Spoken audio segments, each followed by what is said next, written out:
श्री कृष्ण ने बताया कि कैसे होगा कलयुग का अंत। महाभारत हिंदुओं का ही नहीं समस्त मानव जाति का ग्रंथ है। इसके प्रत्येक मानव को एक अच्छी शिक्षा और मार्ग मिल सकता है। प्रत्येक मनुष्य को इसे पढ़ना चाहिए। महाभारत में जीवन से जुड़ा ऐसा कोई सा भी विषय नहीं है जिसका वर्णन नहीं किया गया हो, जिसमें जीवन का कोई समाधान ना हो। महाभारत में देश, धर्म, न्याय, राजनीति, समाज, योग, युद्ध, परिवार, ज्ञान, विज्ञान, अध्यात्म, तकनीकी आदि समय विषयों का वर्णन मिलेगा। वर्तमान युग में महाभारत के एक प्रसंग से आज मानव कुछ सीख ले सकता है। यह प्रसंग उस वक्त का है जब पांचों पांडवों को वनवास हो गया था। वनवास जाने से पूर्व पांडवों ने भगवान श्री कृष्ण से कहा, हे कृष्ण, अभी यह द्वापर का अंतकाल चल रहा है। आप हमें बताइए कि आने वाले कलयुग में कल की काल चाल या गति क्या कैसी होगी। श्री कृष्ण कहते हैं, तुम पांचों भाई वन में जाओ और जो कुछ भी दिखे वह आकर मुझे बताओ, मैं तुम्हें उसका प्रभाव बताऊंगा। पांचों भाई वन में चले गए। वन में उन्होंने जो देखा उसको देखकर वो आश्चर्यचकित रह गए। आखिर उन्होंने वन में क्या देखा और श्री कृष्ण ने क्या जवाब दिया, आइए जानते हैं। पांचों भाई जब वन में रहने लगे तो एक बार चारों भाई अलग अलग दिशाओं में वन भ्रमण को निकले। युधिष्ठिर भ्रमण पर थे तो उन्होंने एक जगह पर देखा कि किसी हाथी की 2 सूंड है। यह देखकर युधिष्ठिर के आश्चर्य का ठिकाना नहीं रहा। अर्जुन दूसरी दिशा में भ्रमण पे थे। कुछ दूर जंगल में जाकर उन्होंने जो देखा उसे देखकर वो आश्चर्य में पड़ गए।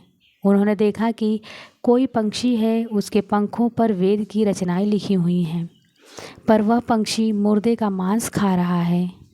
भीम ने क्या देखा? दोनों भाइयों की तरह भीम भी भ्रमण पे थे। भीम ने जो देखा वह भी आश्चर्यजनक था। उन्होंने देखा कि गाय ने बछड़े को जन्म दिया है और जन्म के बाद वह बछड़े को इतना चाट रही है कि बछड़ा लहूलुहान हो गया।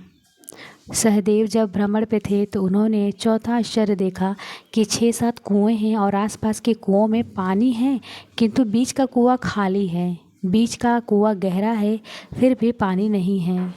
उन्होंने यह देखकर घोर आश्चर्य हुआ कि ऐसा कैसे हो सकता है। नकुल भी भ्रमण पे थे और उन्होंने भी एक आश्चर्यजनक घटना देखी। नकुल ने देखा कि एक पहाड़ के ऊपर से एक बड़ी सी शिला लुढ़कती हुई आती है और कितने ही वृक्षों को टकरा कर उनको नीचे गिरा देती है और आगे बढ़ जाती है। विशालकाय वृक्ष भी उसे रोक ना सके।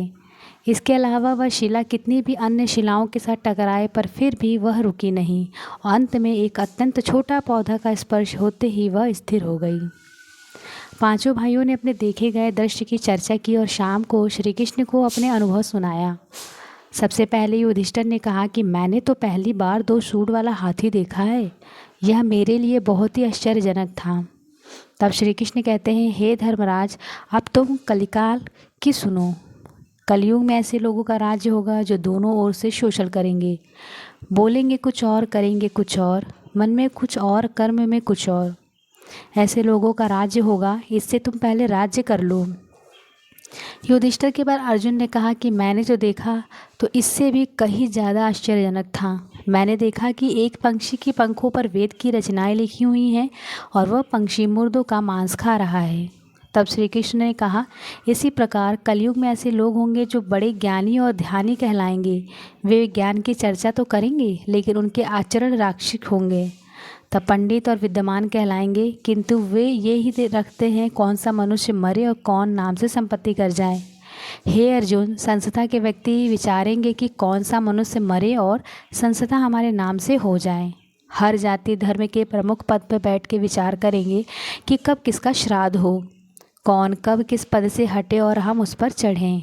चाहे कितने भी बड़े लोग हो, किंतु उनकी दृष्टि तो धन और पद के ऊपर अर्थात मांस के ऊपर ही रहेगी। ऐसे लोगों की बहुतायत होगी, कोई बिरला ही संत पुरुष होगा। अर्जुन के सवाल के जवाब के बाद भीम ने अपना अनुभव सुनाया। भीम ने कहा कि मैंने देखा कि गाय अपने बछड़े को इतना चाटती है कि बछड़ा लहूलुहान हो जाता है। तब श्री कृष्ण कहते हैं कि कलयुग का मनुष्य शिशुपाल हो जाएगा। कलयुग में बालकों के लिए ममता के कारण इतना करेंगे कि उन्हें अपने विकास का अवसर ही नहीं मिलेगा। मोह माया में ही बर्बाद हो जाओगे। किसी का बेटा घर छोड़ के साधु बनेगा तो हजारों व्यक्ति दर्शन करेंगे, किंतु यदि अपना बेटा साधु बनता है तो रोएंगे कि मेरे बेटे का क्या होगा। इतनी सारी ममता होगी कि उसे मोह माया और परिवार में ही बांध कर रखेगी और उसका जीवन वहीं खत्म हो जाएगा। अंत में बेचारा अनाथ होकर मरेगा। वास्तव में लड़के तुम्हारे नहीं हैं, वे तो बहुओं के आमंत हैं।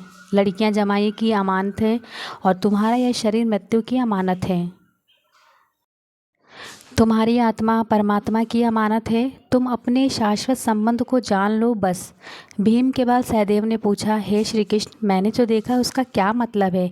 मैंने यह देखा कि 5 से 7 भरे कुओं के बीच एक कुआं एकदम खाली है, जबकि ऐसा कैसे संभव हो सकता है? तब श्री कृष्ण ने कहा कि कलयुग में धनाढ्य लोग लड़के लड़की के विवाह में, मकान के उत्सव में, छोटे बड़े उत्सव में तो लाखों रुपए खर्च कर देंगे, परंतु पड़ोसी में यदि कोई भूखा प्यासा होगा तो यह नहीं देखेंगे कि उसका पेट भरा है या नहीं। उनका अपना ही सगा भूख से मर जाएगा, वो देखते रहेंगे। दूसरी ओर मौज मदिरा, मांस भक्षण, सुंदरता और व्यसन में पैसे उड़ा देंगे, किंतु किसी के 2 आंसू पोंछने में उनकी रुचि नहीं होगी। कहने का तात्पर्य है कि कलयुग में अन्न के भंडार होंगे, लेकिन लोग भूखे से मरेंगे। सामने महले बंगलों में ऐशो आराम चल रहे होंगे, लेकिन पास की झोपड़ी में आदमी भूख से मर जाएगा। एक ही जगह पे असमानता अपने चरम पे होगी। सहदेव के बाद नकुल ने श्री कृष्ण को बताया कि मैंने भी एक आश्चर्य देखा।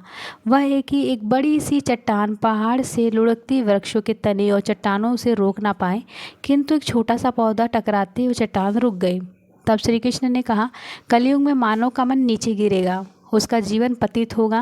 यह पतित जीवन धन की शिलाओं से नहीं रुकेगा, ना ही सत्ता के वृक्षों से रुकेगा, किंतु हरि नाम के एक छोटे से पौधे से, हरि कीर्तन के एक छोटे से पौधे से मनुष्य का जीवन पतन होना रुक जाएगा और श्री नारायण नारायण हरि हरि।